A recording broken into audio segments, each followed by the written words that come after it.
play sort of on the edges of myths and stories to sort of pull and let myself like see if I could get something out of them. So I do really like sometimes I mishear or misunderstand stories, and that sometimes creates new things for me. Memories of stories that I think I have right, that I don't. And that sometimes creates imagery that is a little bit different. But I do really, the story of Daphne is interesting to me, this connection between figure and nature. That's something I've played with in my work quite a lot. Right. So the female figure that turns into a tree, I just wanted to do maybe like my own Scandinavian version of that. So she's more of a birch tree rather than the laurel tree. And arms is something that come up in my work a lot. No arms or just arms, like the drawing over there, just the hands.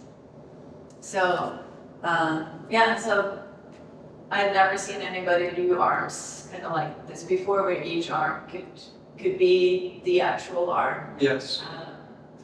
And you know, to take from the elbow and switch it up. So, and I wanted like little things in nature. So there's the bird. There's a couple of the hands holding like one leaf, like pretending to be a tree, you know, but holding the one leaf. And the little bird, you know, the nest on top, and the bird. And then the hand on top was the sort of, you know, way to protect yourself or like help the bird, you know, cover the little nest, so to be a little bit of a protector too. But I don't think of any ideas verbally when I create. So.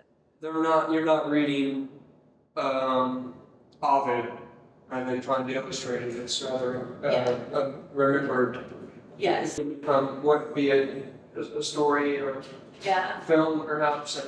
Yeah, I think memory, which is fallible imagery.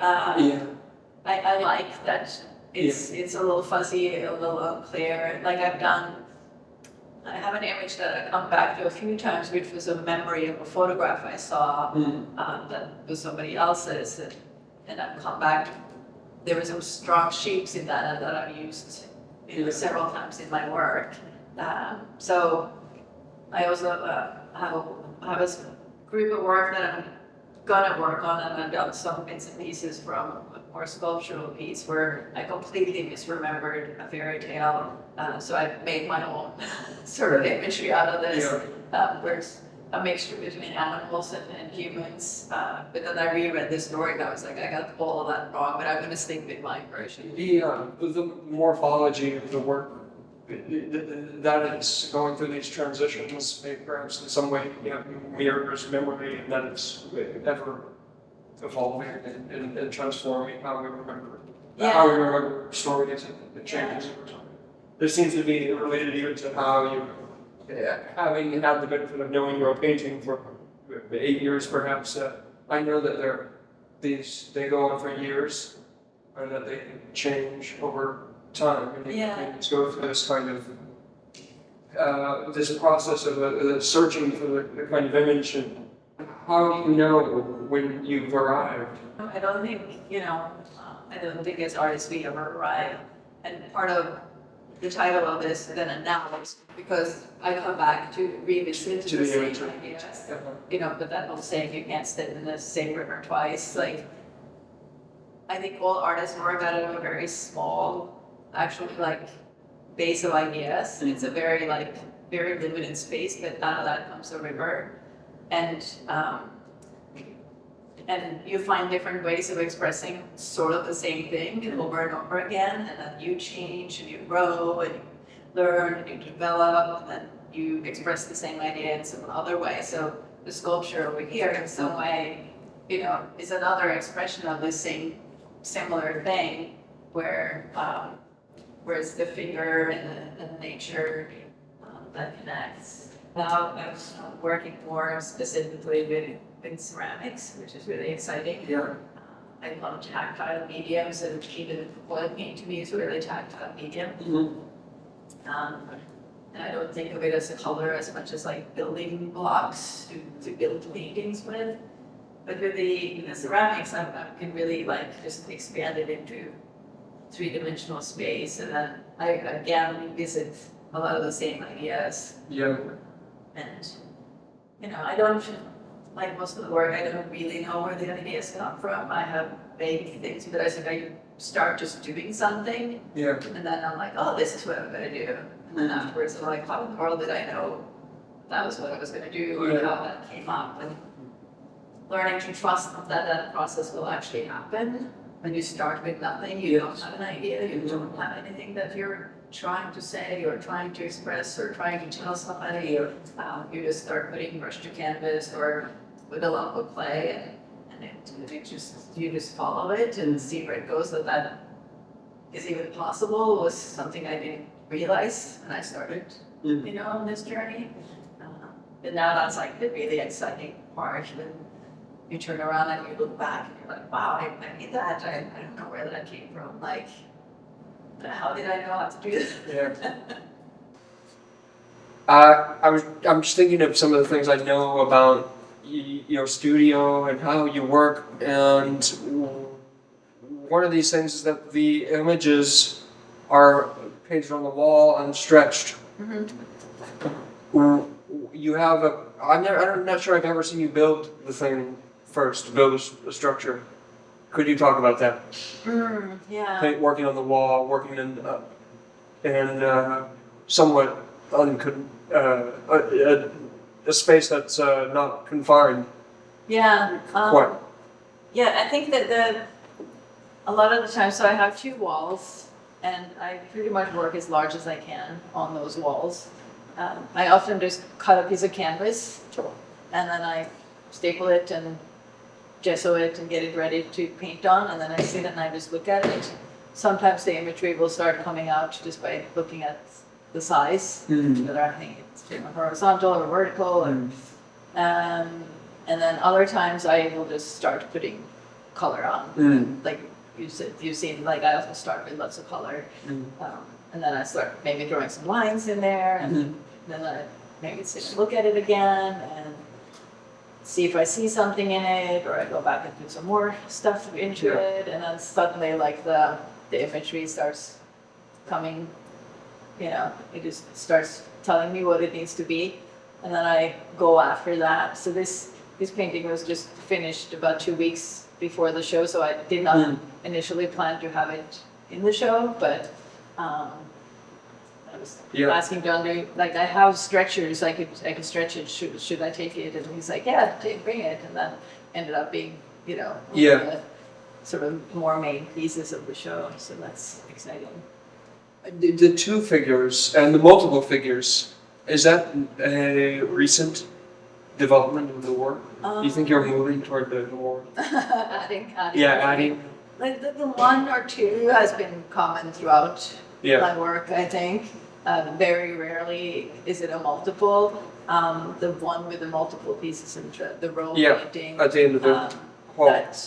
I was talking to somebody last night, and I was telling them that I found in an old sketchbook from '96, I had a drawing that basically was that painting. With these figures lying down. Exactly. And then I had done little drawings in like different ways. If I was going to see it from straight ahead, if there was like a little bit of a, turn to how they were laying. This is one of the more frightening images in the show for me. Yeah. I'm reminded of Henry Moore's drawings done with their sheltering during the Blitz. Yeah, I feel like in 1996 it was something that felt, it felt like it was of that time, and then I painted the painting 20 years later, 2016. And not from that drawing, I found that drawing again later. I just knew I had that image with me for a long time, but it needed maturing time, I think. So in 2016 it was ready to be made, and I painted that painting. So this painting's from 10 years ago. And it's still, sadly, it is something that is always sort of happening. And then the ceramic sculptures that relate to those figures, the ones hanging on the wall on the opposite side, Those also just felt like they happened out of my hands. Like I had a little bit of extra clay, and I just made this figure, and it looked like it was wrapped. And then in doing that, so I didn't know how many of them I had to like them. I just knew I had a few. But they've been little figures that have been happening between making the heads, and like I felt like making like more solid pieces, and then it's just like, oh, I have a little bit of extra clay again. I'll make those. So they've been happening. So they're, kind of a part of that as well. Anyone seeing the show will notice a kind of monumentality. The paintings, even the small ones have a kind of monumentality, but the big ones are particularly striking. And I'm thinking about what I know about your studio is it's an intimate space. There's a kind of I'm wondering maybe you could just talk about that. You'd almost expect a different kind of work to be coming out of the studio, but it's something very grand is coming out of your studio. The studio itself is not that big. So, it's. As I said, I work as large as I can on the two walls that I have, and often have two larger paintings going. Like I have my one wall that I mainly work on, and then I move the work over to the side once it starts to come to be resolved, and then I just keep it sort of out of the corner of my eye as I'm starting something new. You're comfortable in that kind of bodily scale, the thing that sort of relates to your size. I'm just thinking last night you were saying at dinner you were mentioning how uncomfortable you were with the 18-inch painting. With you don't know what to do with it. It's very hard to fit something on the small ones, I think. And I do like to feel like I'm working with my whole physical self as I'm painting, where I'm stretching, going down and moving. So it's like a very physical activity. It feels like that activates the work for me. I do like energy in the work, and I do feel like being up on your feet and moving translates into the work, into energy. Speaking of moving, would you mind maybe if we walked right down here from Cassini? Yes, there's a little bit of color in this. What a color. So one color visit I can handle. Well, they're black and yellow. Yeah. Grayish. Yeah, I've been charcoal. really into black and yellow. Yeah. This talks to the painting over there. That's also new. It's also black and yellow and newer. So yeah, all of the ceramic pieces are from the last 2.5 years, pretty much. So again, the heads, that are my palm size, kind of. Then do the metal plate. This one feels tender in a way, yet I'm aware that it maybe shouldn't. Yeah, I don't know. The threads to the thing is something I started. I did it at a residency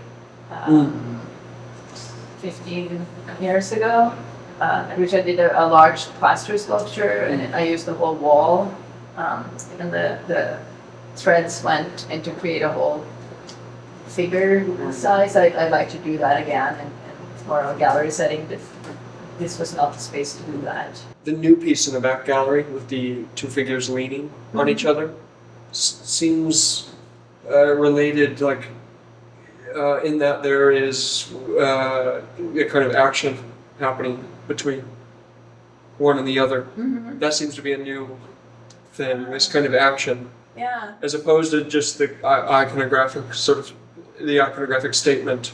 Right.